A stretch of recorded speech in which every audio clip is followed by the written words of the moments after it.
"Christopher, you're a disgrace to this family. Leave, you're not wanted here." Those cutting words pierced through the air, spat by my own father amidst the celebration of my brother Alex's wedding. The humiliation stung deeper as Alex remained silent, a silent accomplice to my expulsion. Anger boiled within me, ready to storm out when a plea for help interrupted my departure. A staff member, desperate in a moment of crisis, sought my aid. In that unexpected turn, my father saw me for who I truly was, and it jolted him. "My name is Christopher, one of two brothers in our family. Growing up, our father, a stern lawyer, favored Alex, leaving me to perpetually chase his shadow. No moment of leisure existed in our lives. Every second was dedicated to lessons and studying. Even the simple joy of playing with friends was a luxury denied. Despite my relentless efforts to meet my father's lofty standards and match Alex's achievements, I perpetually felt inadequate, a constant disappointment to my father. The pivotal moment arrived with the entrance exam for a prestigious school, a futile attempt to win my father's approval. When I inevitably failed, my father's silence towards me solidified, his attention solely on Alex and my mother. Left to navigate the shadows of neglect, I found solace in my mother's unwavering support, but they persisted, exacerbated by Alex's indifference. Determined to forge my own path, I departed silently after high school, leaving only a note for my mother. Striking out on my own, I secured a job at a hotel where I could both work and live. It was there, amidst the bustling corridors and transient guests, that I found the freedom and fulfillment that eluded me at home. I get to focus on what I need to do, Christopher. Another mistake? How many times do I have to tell you? I'm sorry, I'll fix it right away. Get it together, Christopher. Michael, the hotel manager, was relentless in his expectations. As a mere high school graduate thrust into the real world, I constantly found myself on the receiving end of his reprimands. Yet, amidst the criticism, I persisted, striving to prove myself in this unfamiliar terrain. Unlike my father's harshness, Michael's feedback was constructive. His praise, when earned, fueled my determination to excel. A significant moment etched itself into my memory at the dawn of the new year, the busiest time for the hotel. After completing the requisite training, I was entrusted to work independently. That year, the influx of guests seemed greater than ever, stretching our resources to their limits. The chaos of serving dinner guests, either in the bustling dining hall or through room service, reached fever pitch. Despite being a novice, I tackled my duties with fervor, aware that my learning curve came at the expense of the hotel's smooth operation. Then, a minor crisis struck on New Year's Day. A colleague fell ill, leaving us short-staffed. I doubled down on my efforts, pushing myself beyond the mandated hours to keep the hotel afloat. Just when it seemed we had weathered the storm, disaster struck. The kitchen sink's pipe burst amidst the dinner rush, plunging us into chaos. With no plumber available on New Year's Day, the situation grew dire. Michael's frustration mirrored the mounting tension. In a moment of desperation, I stepped forward. "Michael, can I try fixing the plumbing? I'll sort it out." Though met with skepticism, my offer was our only hope. With a hesitant nod, Michael relented, allowing me to take charge. Unbeknownst to many, my time at a science-focused high school had equipped me with a unique set of skills, including rudimentary plumbing knowledge. Drawing on this background, I set to work. Half an hour later, the once flooded kitchen was restored to order, the crisis averted through a combination of determination and unexpected expertise. I had somehow managed to fix the pipe, I announced breathlessly to Michael. He rushed over, turning the faucet with eager anticipation. Water gushed forth, a testament to my makeshift repair. The room erupted in smiles and praise. "Great job, Christopher. You're my pride and joy," Michael declared, his words washing over me with warmth. Growing up under Michael's guidance had been a revelation. Together, we navigated the challenges of New Year's Day at the hotel, emerging victorious. The sense of fulfillment I experienced that day left an indelible mark, shaping the person I am today. 15 years flew by, and I found myself fully immersed in my role at the hotel. Then, one day, a letter arrived from Mom, breaking the silence that had settled between us. It bore news of Alex's impending marriage. Though I had drifted apart from Dad and Alex, Mom's plea for my presence at the wedding tugged at my heartstrings. Reluctantly, I agreed to attend. The venue, a luxurious hotel, mirrored Alex and Dad's penchant for extravagance. As I arrived, clad in a trussy suit, I couldn't shake the feeling of being out of place amidst the elite gathering. Perhaps Alex's bride, a woman of impeccable grace, was a product of Dad's networking or a strategic alliance. In the waiting room, surrounded by faces of high society, I found myself an outsider, observing from the periphery. With no one to engage, I became a silent observer, watching the intricate dance of privilege and power unfold before me. As I locked eyes with two familiar faces, a sense of unease settled within me. His expression was unmistakably displeased. Dad and Alex approached, their presence looming over me. "Why are you here?" Dad's voice, deep and commanding, echoed through the air, stirring memories long buried. "Is it so wrong to celebrate Alex's wedding?" "Oh, by the way, congrats, Alex," I replied, trying to diffuse the tension. Alex's response was muted, his conflicted expression betraying the strain of our family dynamics. "What have you been up to all these years?" No doubt some worthless job, and his words cut through the air like a knife, his disdain palpable. "Christopher, you shouldn't be here," he continued, his tone dripping with contempt. Mom rushed over, attempting to intercede. "Come on, Christopher is here to celebrate. No need to be so harsh," she pleaded, her desperation evident. But her efforts were futile, drowned out by Dad's unwavering judgment. "Enough, Mom," Dad asserted, his voice a thunderous decree. "Christopher, let me make this clear. You're a disgrace. I don't want you ruining Alex's celebration. Get out." Anger surged within me, fueled by years of neglect and rejection. I hadn't wanted to come to Alex's wedding, and yet I found myself subjected to this humiliation. "Fine, I'm leaving," I declared, my resolve firm. As I turned to exit the waiting room, a voice called out, halting my retreat. A wedding staff member approached, urgency etched on their face. "What's up?" I inquired, curiosity mingling with frustration. "It seems we have an unexpected guest for today's wedding. We're short on seats and food," they explained hurriedly, their concern evident. Everyone in the waiting room looks worried. Emily, the planner, and the parents-in-law staff, their faces etched with concern, awaited a solution. Caught between indignation and duty, I hesitated, uncertain of my next move. "I see. Is that what's going on? Emily can't handle it alone, and they're asking for my help. But what does this have to do with me?" I pondered, a torrent of grievances against Dad and Alex swirling within me. Yet amidst the resentment, memories from the past surfaced, softening my resolve. Recollections of Alex's kindness flooded my mind, the times he made space for play during our study breaks. If I walked away now, I'd be no better than Dad. With a determined sigh, I turned back to the wedding staff. "Can you take me to Emily?" I requested, a flicker of resolve in my voice. The staff member's face softened, and I followed them back into the waiting room, reclaiming the ground from which I had been expelled moments before. In the center of the room, Emily, Dad, and the bride's father wore expressions of concern. As I approached, Dad's eyes locked with mine, his demeanor bristling with hostility. "Why has Christopher returned?" he demanded, his tone sharp. Before he could escalate the confrontation, Emily intervened.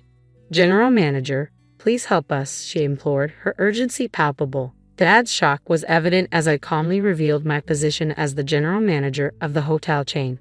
Since joining the company during its nascent stages, we had expanded to hotels and wedding venues nationwide.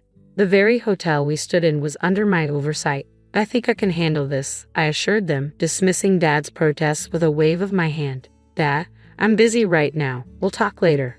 With a sense of purpose, I turned to Emily. "Relax, Emily. Get the seats and everything else ready. I'll take care of the food," I directed, watching as the tension ebbed from her features. "Understood.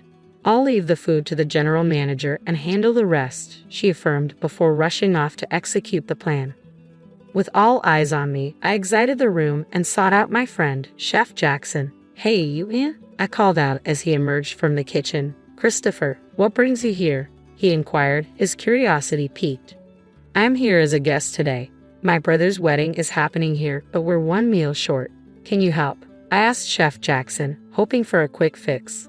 "Sure thing. I'll whip something up with my culinary skills," he replied confidently. "Much appreciated. I owe you dinner. Looking forward to it," I replied gratefully. After handling a few loose ends, I returned to the waiting room. The guests had already moved to the ceremony area, leaving only my parents and the bride's parents behind. As I announced the issue was resolved, relief washed over the room. "We've got an extra meal coming," I explained, seeing the tension ease from my mom's and the bride's parents' faces. My dad, however, remained conflicted, his pride evident. "Christopher, thank you so much. Because of you, the celebration can go on successfully," my dad acknowledged, his gratitude genuine. "It's all in a day's work as a general manager," I replied with a smile, leading the way into the ceremony hall. As the lights dimmed and the groom and bride made their entrance, I couldn't help but marvel at their radiant presence. The ceremony proceeded smoothly, and as mealtime arrived, I ensured everyone was served before finally exhaling a sigh of relief. With the ceremony concluded, I engaged in a heartfelt conversation with both families, sharing their gratitude towards me, especially from the bride's family, who thanked me profusely. "These moments are why I love my job," I admitted sincerely as their expressions of gratitude warmed my heart. "Christopher, thank you so much. We had the best day ever, all thanks to you," they expressed with genuine appreciation. "No worries. Wishing you all the happiness in the world. Thank you so much," I replied warmly before turning to face my dad and Alex. "Christopher, you did wonderfully. Thank you," my mom praised, her words filled with pride. Dad and Alex wanted to speak with me. As Alex apologized first, expressing gratitude for my assistance, I couldn't help but smile. "As long as I could help, Alex, it's all good," I reassured him before turning to Dad, who remained silent. With a sense of closure, I accepted their gratitude, knowing that despite our differences, we could find common ground. Just then, my cell phone buzzed, signaling more work awaiting me at the hotel in the next town over. Looks like more work, but hey, I enjoy it, so no complaints. "All right, I'm off. Got work to do. You two take care," I bid farewell, ready to embrace the challenges that lay ahead. It was a realization settling in. I probably wouldn't see Alex or Dad again. With that thought lingering, I left the room without a backward glance, my steps leading me back to work. 3 days post Alex's wedding, I relished a rare day off, reclining on the sofa with a steaming cup of coffee, my moment of bliss abruptly interrupted by the doorbell's chime. Curious as to the visitor's identity, I made my way to the door, only to be met with Alex's unexpected presence. "Alex, what brings you here?" I inquired, surprised by his appearance. "Sorry, I got your address from Mom. Wanted to talk to you, Christopher," Alex explained, his tone tentative. I welcomed him in, brushing off any concerns about the tidiness of my home. As I poured him a cup of coffee, Alex expressed gratitude, taking a slow sip. "Thank you. Smells good," he remarked, attempting a smile. As we settled into conversation, Alex's demeanor shifted, his gaze unwavering as he broached the topic at hand. The next moment he apologized, I recalled, puzzled by his sudden change in tone. "I'm really sorry for everything," he admitted, catching me off guard. Initially taken aback by his unexpected apology, I struggled to comprehend his motive for making the trip in person. "Hey, it's all right, Alex," I reassured him, attempting to alleviate any tension. But Alex wasn't done yet. With a sense of vulnerability, he began to share his innermost thoughts and feelings. "You might think I'm the older brother who can do anything, but I envy you, Christopher," he confessed, his words striking a chord. Silence enveloped the room as Alex's confession hung in the air, leaving me at a loss for words. His admission took me by surprise, shattering preconceived notions and revealing a side of him I had never seen. "I had no idea you felt that way, Alex," I admitted, a twinge of guilt gnawing at me as I processed his revelation. "That's just it. It's not your fault, Christopher," Alex reassured me, his weak smile betraying a depth of emotion. In that moment, a sense of understanding washed over me, bridging the gap between us. "Alex, I'm sorry. I never considered that you were struggling too," I confessed, my own remorse surfacing. My brother's smile, though faint, spoke volumes. "That's just it. It's not your fault, Christopher," he reassured me, his words echoing in the quiet room. With a newfound sense of empathy and connection, we found the words to express what had long been left unsaid, strengthening the bond between us. "I think you've been through struggles I can't even imagine. I truly admire that. But I also want you to know about me," I confessed to Alex, feeling the weight of my words as they hung in the air. Taking a deep breath, I paused, gathering my thoughts before continuing. Alex listened intently, his silence encouraging me to share more. Breaking away from our parents and becoming independent wasn't easy either. The beginning was really tough, I admitted, recognizing the parallel struggles we both faced. It's true, we both have our share of hardships, Alex acknowledged, his response genuine. It was clear that he had more to say, but I found myself at a loss for words, unsure of how to offer guidance or reassurance. Unable to conjure up wise counsel, I spoke from the heart. To be honest, I think you should do what you really want to do, Alex, without worrying about Dad, I suggested, hoping to offer him some semblance of clarity amidst his inner turmoil. As Alex absorbed my words, a sense of relief washed over him. You're right, Christopher. You've helped clear up my inner turmoil. Thank you, he expressed, gratitude evident in his tone.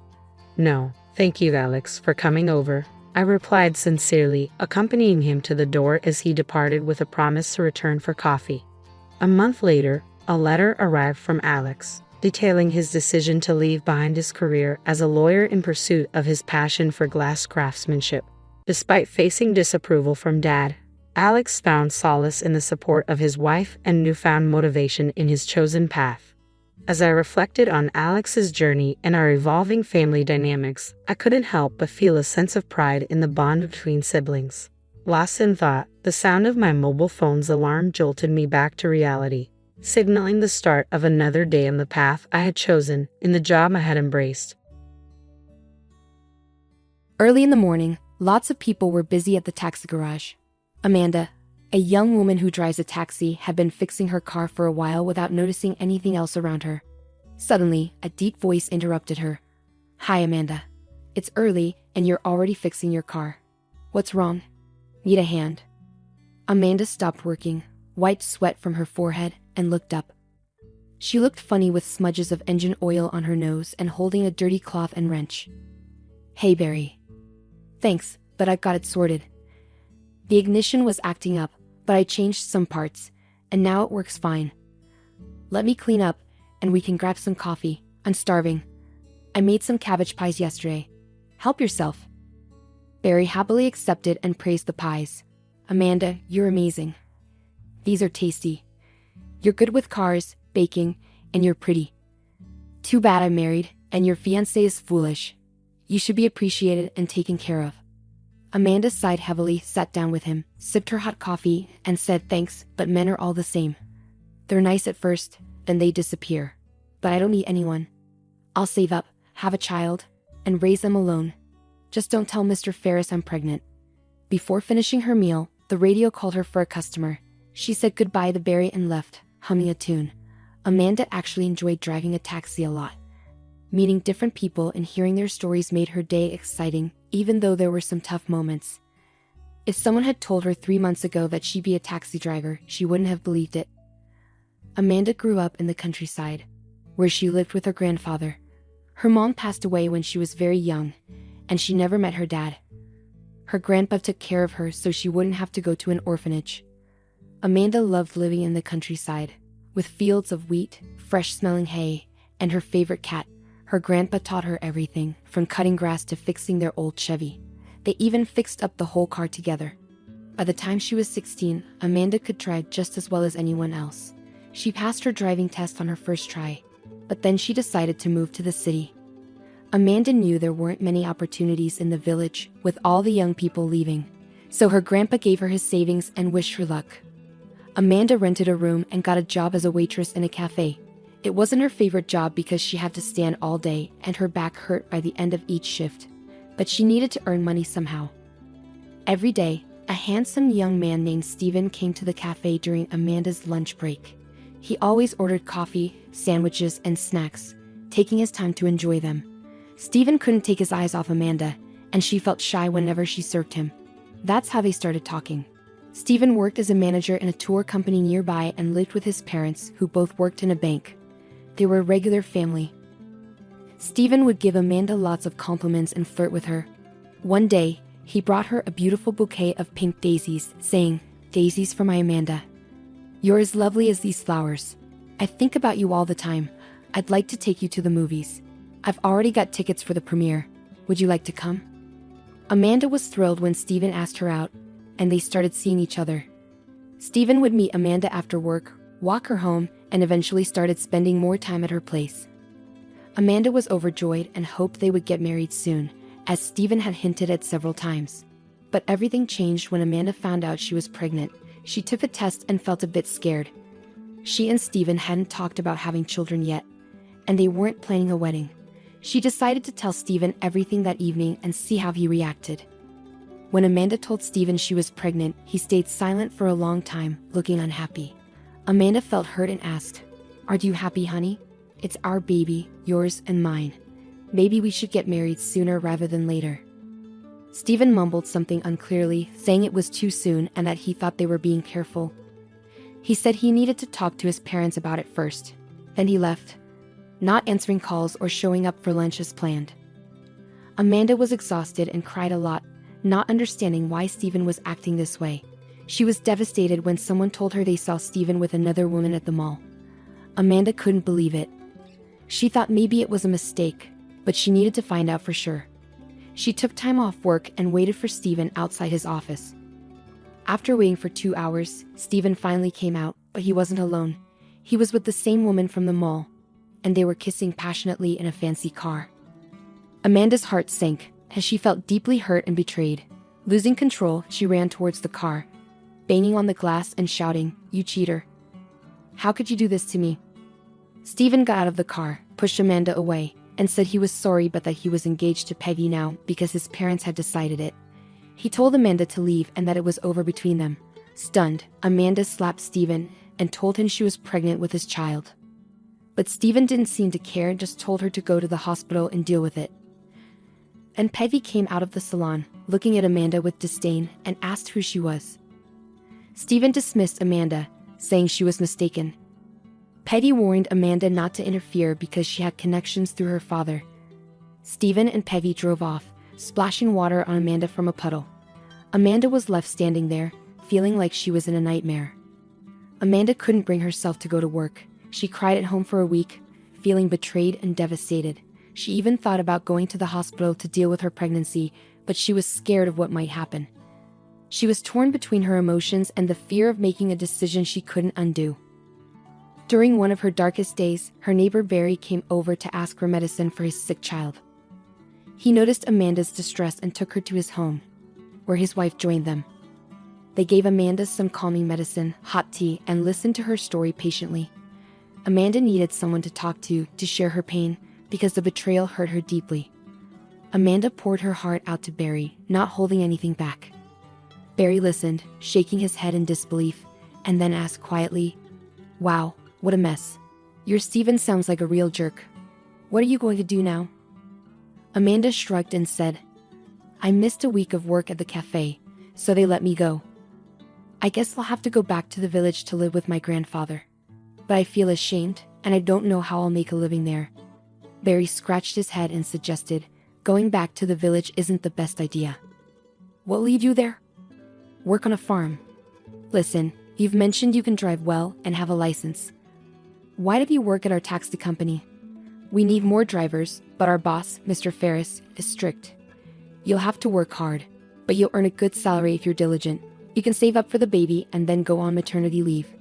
Just keep your pregnancy a secret or Mr. Ferris might not hire you."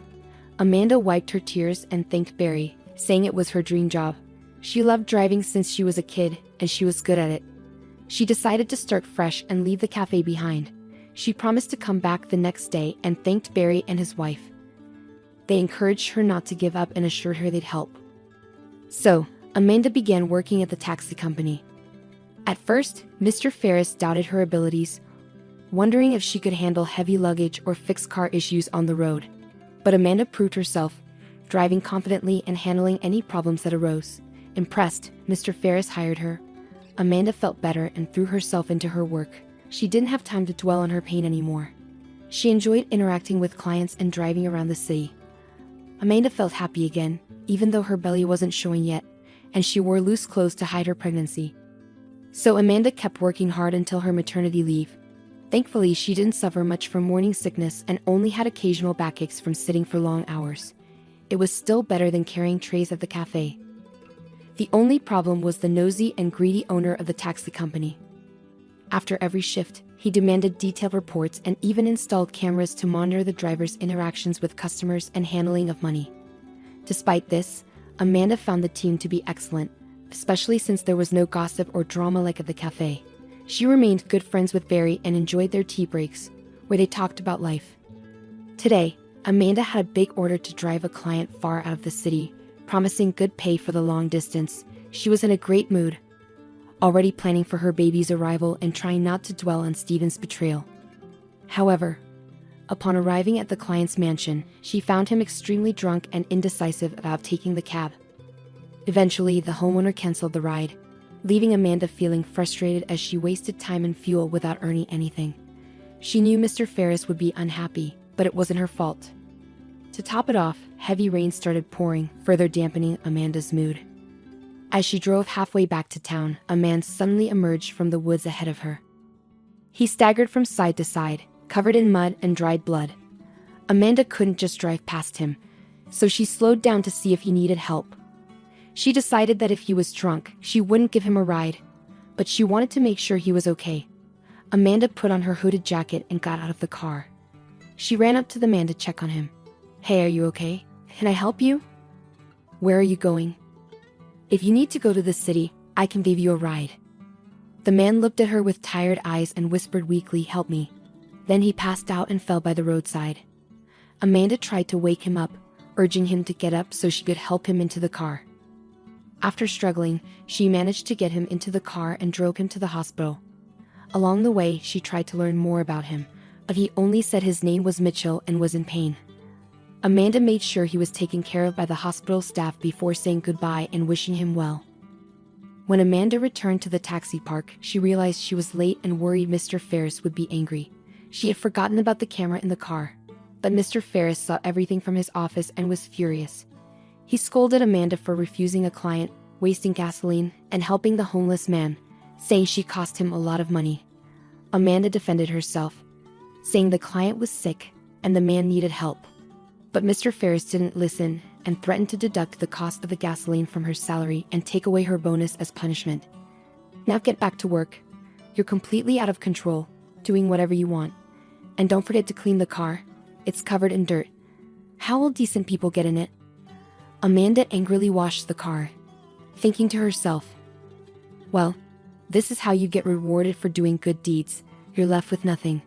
Mr. Ferris is a scoundrel. Nothing is sacred." Exhausted and sad, she finished her shift, went home, and fell asleep immediately after taking a shower.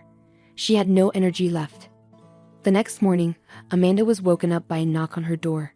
She was surprised to find 3 well-dressed men, 2 of them bodyguards, standing outside. An unpleasant older man, clearly the big boss, entered without invitation and greeted her. "Good morning. Your name is Amanda, isn't it? You saved my son yesterday, picked him up on the road, and sent him to the hospital. I'm truly grateful to you. Thank you for not letting a man die." Saying this, he placed a puffy envelope on the table. Amanda waved her hands in amazement, saying, "No need, I just felt sorry for him. The poor guy was badly beaten, barely able to walk, and was in rags. How did he end up in that wooded area?" The businessman seemed taken aback by the question but still answered, "You understand? It's an unpleasant story. My son was kidnapped by bandits and held captive in a cabin in the woods. He managed to escape miraculously and tried to make his way home. Did he say anything to you on the way?" Amanda shook her head. "No, he didn't. He was in a lot of pain and only introduced himself as Mitchell. That's all." The man grinned and said, "Well, that's probably the best news today. All right, we got to go. Take the money. Have a good day. Goodbye." The trio left, and Amanda ran to the window and gasped. There was a whole motorcade of jeeps outside. She counted 4 of them. The girl counted the money. There was a huge sum by her standards. Clearly not a simple gratitude.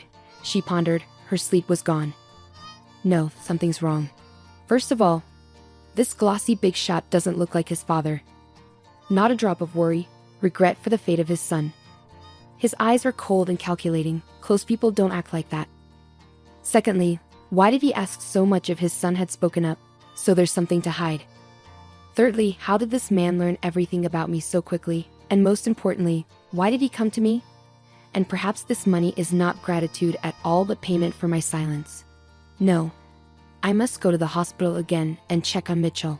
I should find out from him what happened to him. Luckily, today's my day off. Anyway, Amanda bought some goodies on the way and went to the trauma department where she left Mitchell yesterday.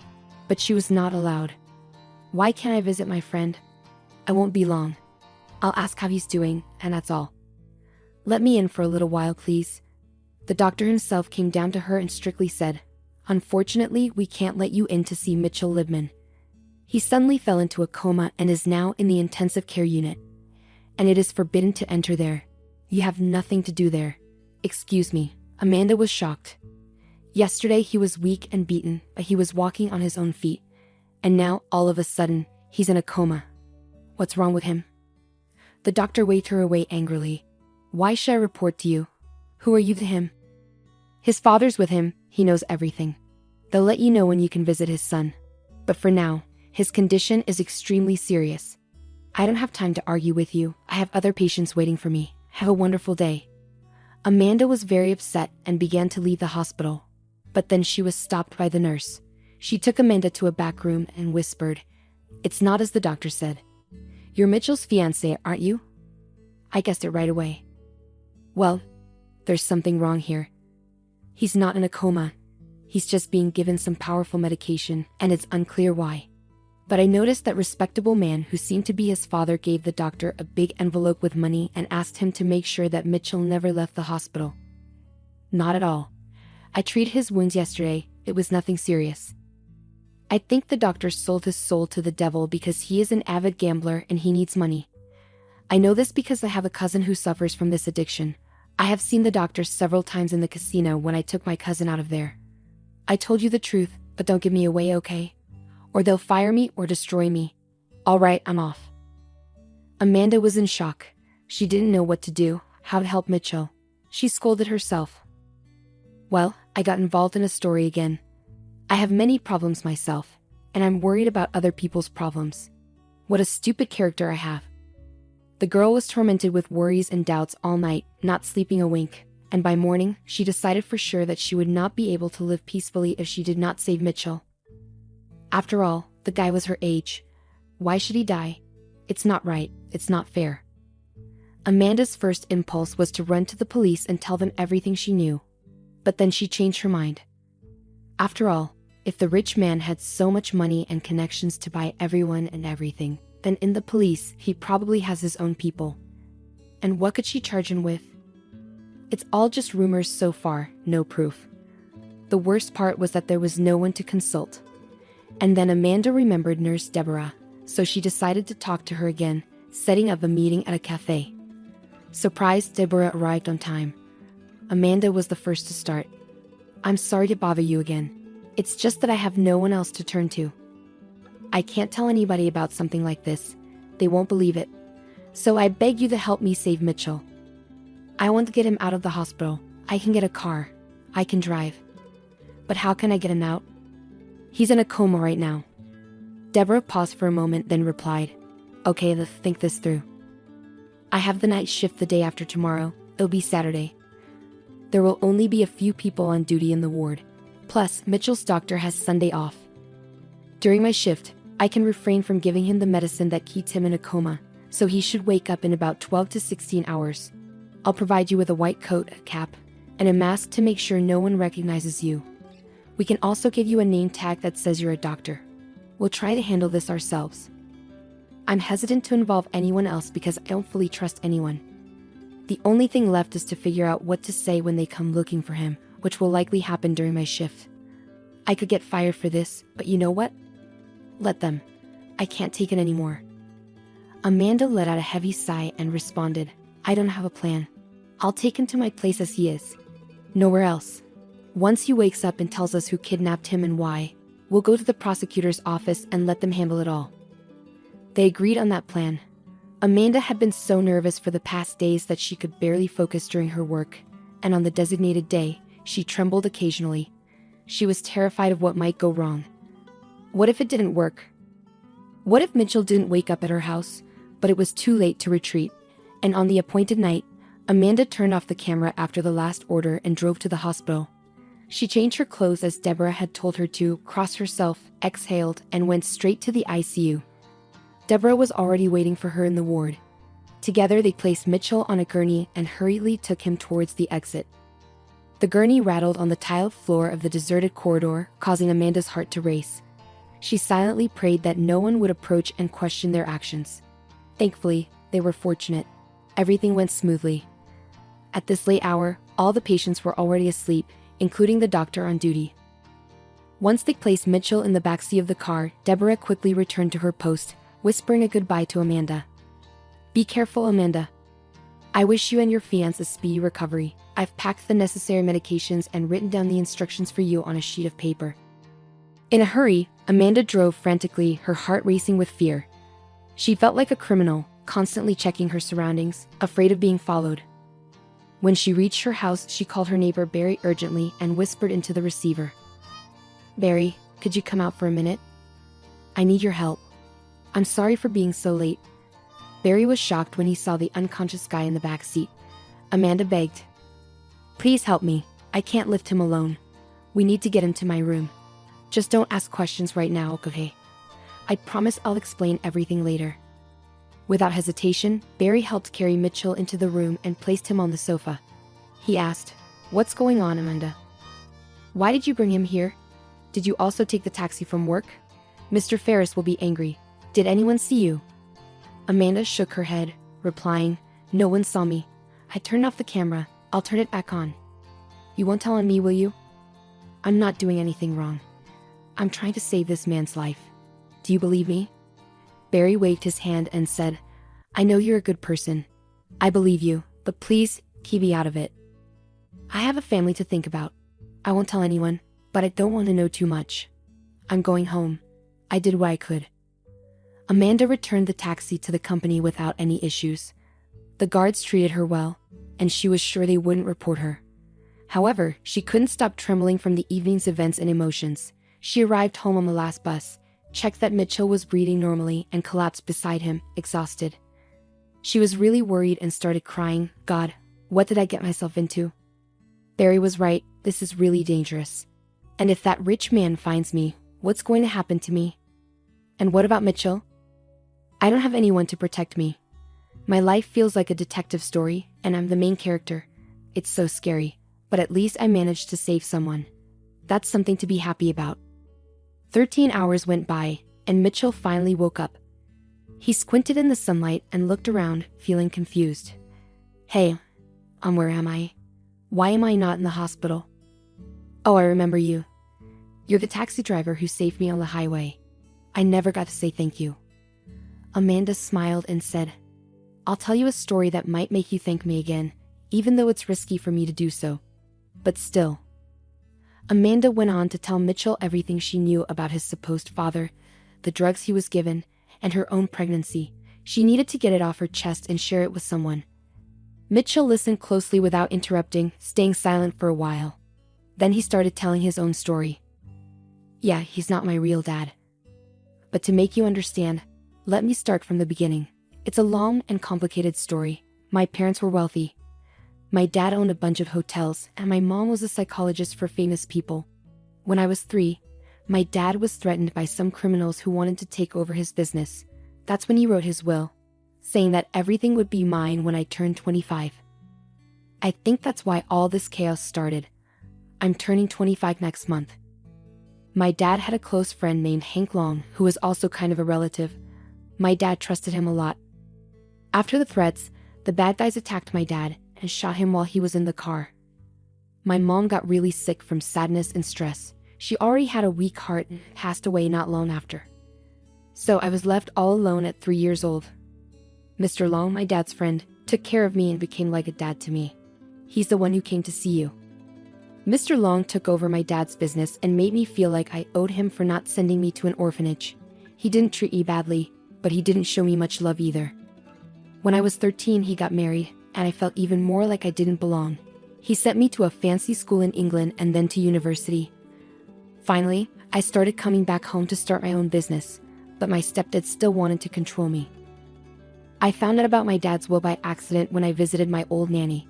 She had been with me during all the tough times and knew everything but never said anything. Then I had an argument with my stepdad and started looking for the lawyer who had the will.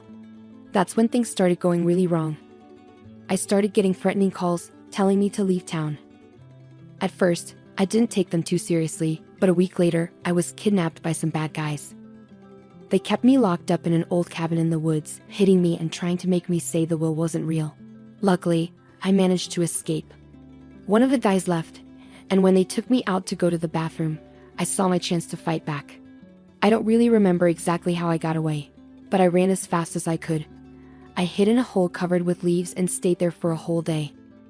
Eventually, I got out and wandered until I found the road. And that's where you found me.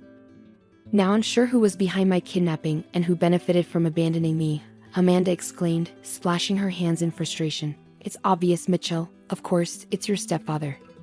Who else? We need to go straight to the police and sound the alarm.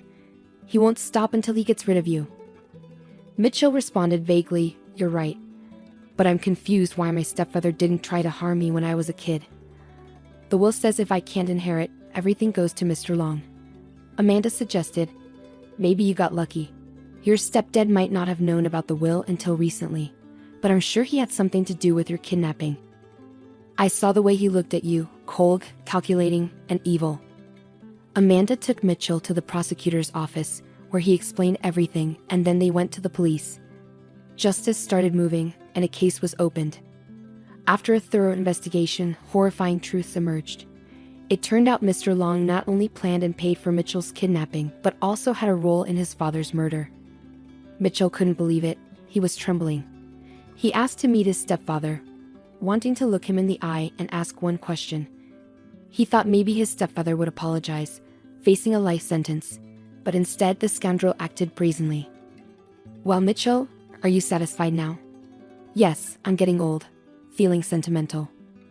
I was weak. They didn't kill you right away in the forest. I tried to protect you. You were like a son to me. Mitchell choked with disbelief. Like a son? How can you say that? You've been pretending to mourn my father, promising to find his killers, but you ordered his death. Because of you, my mom died soon after. You ruined my life. Why didn't you kill me earlier? Why did you pay for my education if you never loved me? I know you only tolerated me. The businessman grinned wickedly. At first, I pitied you, so I sent you away to study. It also helped my reputation in high society to educate the son of my late partner. It kept suspicion away from me, and I gained respect. But now, you've returned to ruin my plans. It was only when you mentioned the will recently that I panicked. I couldn't let you inherit everything so easily. I've worked hard for years to build this business, and now it's all supposed to go to you. No way. I thought of everything, planned everything. But you managed to escape from the cabin while I was still deciding whether to get rid of you immediately or later. And I would have succeeded if it weren't for that meddling cab driver. She ruined everything. Mitchell was furious. Don't you dare insult Amanda. She's amazing. She saved my life twice from you, Dad. You won't get away with this. You'll pay for everything. Mr. Long leaned forward and hissed angrily. You're very wrong, kid.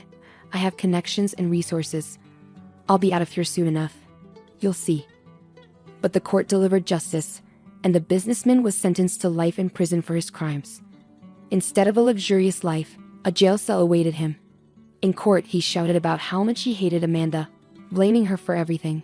She had stopped him from getting even richer and had saved his stepson, whom he didn't even care for. Mitchell took charge of the company and threw himself into his work. He and Amanda became close friends, often spending time together. Mitchell secretly harbored feelings for Amanda. He admired everything about her, her contagious laughter, her unique features, and her kind eyes. However, Mitchell couldn't confess his feelings because Amanda was pregnant with another man's child and preparing for childbirth. He feared that confessing now would only hurt her and ruin their close friendship. So instead, Mitchell chose to take care of her and support her in every way he could. He insisted that Amanda move out of her old, cramped housing, and he rented a comfortable apartment for her. He also encouraged her to stop working as a taxi driver since her pregnancy was becoming noticeable, and her employer wouldn't provide maternity leave or might even fire her. Mitchell provided financial assistance to Amanda and made sure she had everything she needed. Amanda felt overwhelmed by his kindness. Mitchell, you're spoiling me too much. No one has ever cared for me like this. Thank you so much. It's a shame I had to quit driving. I really loved that job. Sitting at home all day is boring. Quietly, Mitchell replied, looking into her eyes. "Amanda, this is the least I can do for you. You're not just a stranger to me anymore. In fact, you're the closest person to me now. Don't worry, soon you'll have your baby boy, and there won't be a dull moment. I'll be there to pick you up from the hospital. Will you let me be a godfather?" Touched, Amanda replied softly, "Of course, why are you even asking? You know, Mitchell, I feel so safe and comfortable with you, more than with anyone else. Why didn't we meet earlier? It's a pity. But nothing can change that." Amanda's heart was also filled with love for Mitchell, but she didn't dare to entertain those feelings. She kept reminding herself, "Don't fantasize about him. Why would he want someone else's child? Don't ruin his life. But then, why does he care about me so much? Not every friend would do that. Is it just out of gratitude? I have to convince myself that he's just a friend, nothing more. We can never be anything more." Amanda was tormented by worries and doubts with no one to confide in. One day, while leaving the women's clinic, she bumped into Deborah, the nurse who had helped save Mitchell. Both women were delighted to see each other and decided to have lunch at a cafe and catch up. "Pregnancy suits you," Deborah remarked with a laugh. "You look radiant.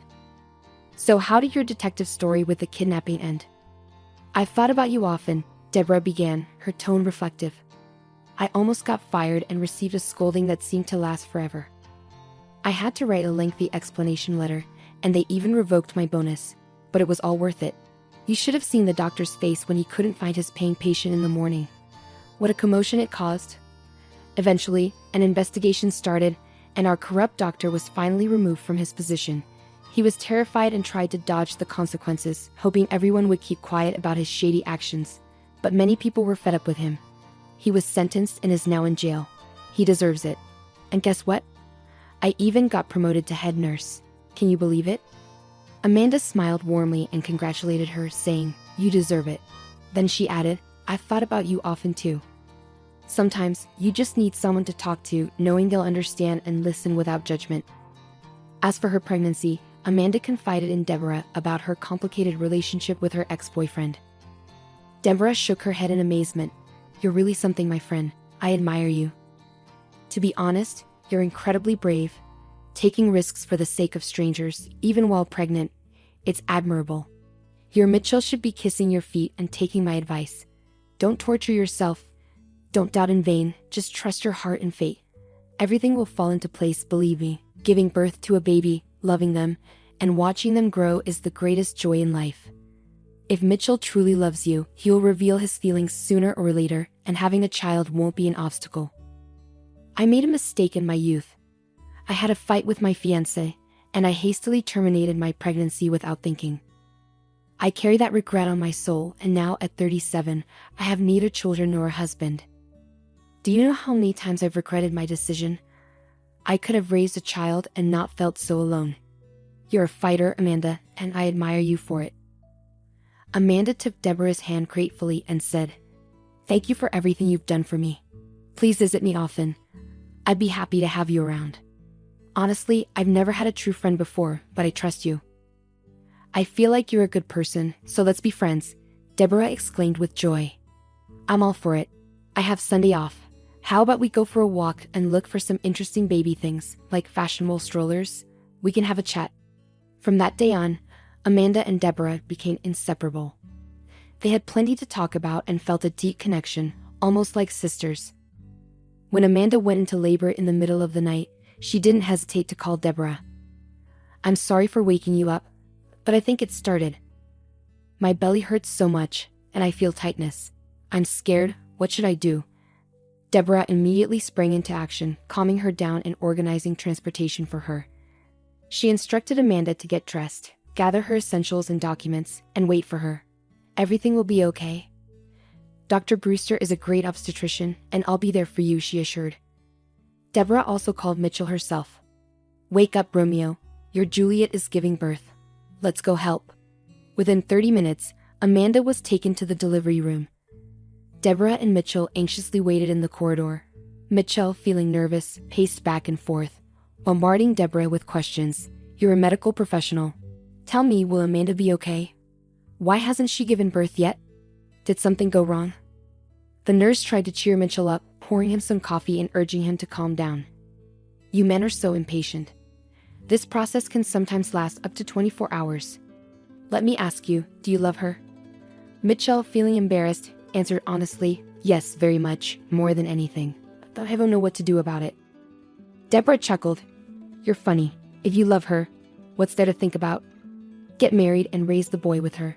You two are so obvious. Don't hide in the corners pretending to be just friends. Excitedly, Mitchell asked, do you think she loves me too? I'm scared to tell her. I don't want to offend her. I can't sleep or eat. She's always on my mind. Deborah reassured him. Yes, she does. Trust me. Be more decisive, Mitchell. We women are romantic. We always expect the first step from a man. Finally, a nurse emerged and announced, congratulations, Daddy, you have a big boy. Amanda gave birth without complications. Deborah winked at Mitchell, saying, see? I told you everything would be fine. Go get some sleep, you lucky guy. I'll check on my friend as a medical professional. I'm allowed to. Amanda smiled blissfully as she held her baby close to her chest. The pain of labor seemed insignificant now as she looked at her son. The name Mark came to her mind effortlessly, regardless of who the father was.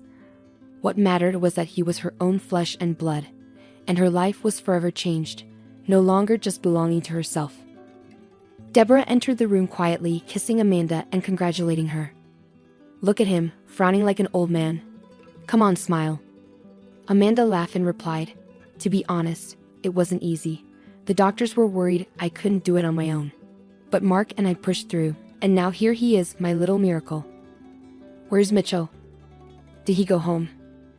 Deborah chuckled and said, I doubt he left. You should have seen how worried he was about you.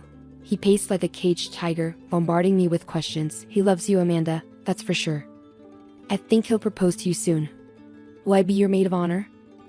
Amanda's heart skipped a beat as she exclaimed, you think so? I'm so grateful that both of you are here, that you both appeared in my life. I was pregnant and alone with only my neighbor's support. Deborah smiled and said, I'll be happy to babysit the little serious baby. I know he'll grow fond of me. On the day of discharge, Mitchell arrived dressed in an expensive suit with a bouquet of flowers. Deborah had been with Amanda all morning, helping her get ready, teasing her and curling her hair with a curling iron. Your Romeo is downstairs waiting impatiently, she teased. Confused, Amanda asked, Deborah, what's all this? It feels like we're getting ready for a party. I'm just being discharged. Why all the fancy outfits? The nurse chuckled and replied, who knows, who knows? One thing I can tell you is that you're in for a surprise. As Amanda stepped outside, Mitchell rushed to her while Deborah took little Mark in her arms. Mitchell took out a beautiful box from his pocket and opened it. Dear Amanda, I congratulate you on the birth of your son.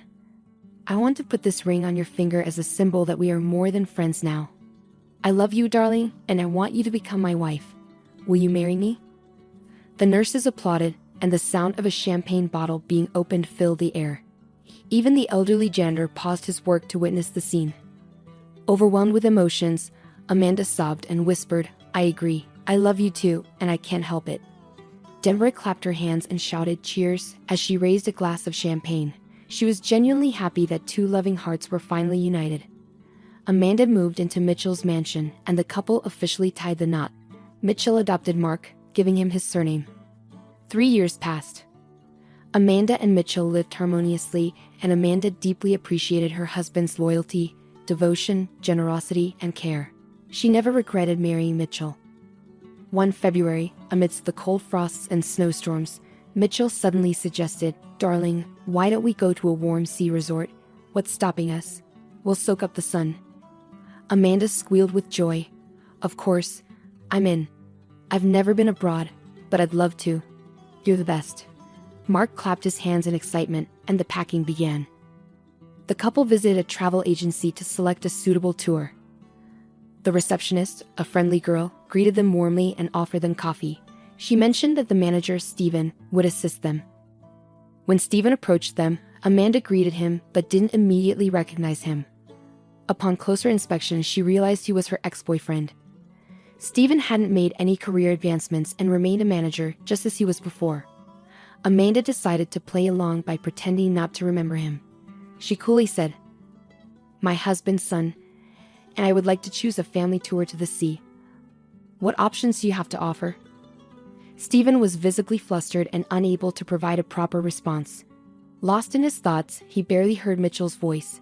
Finally, Stephen blurted out, "Amanda, don't you recognize me? It's me, Stephen. Is this my son? What's his name?" Mitchell answered stiffly, "This is my son, Mark Lebman." "Any more questions?" Amanda calmly replied, "Don't get excited, my love. The man has made a mistake." Mitchell took his wife and son, and they left the agency. Stephen was shocked.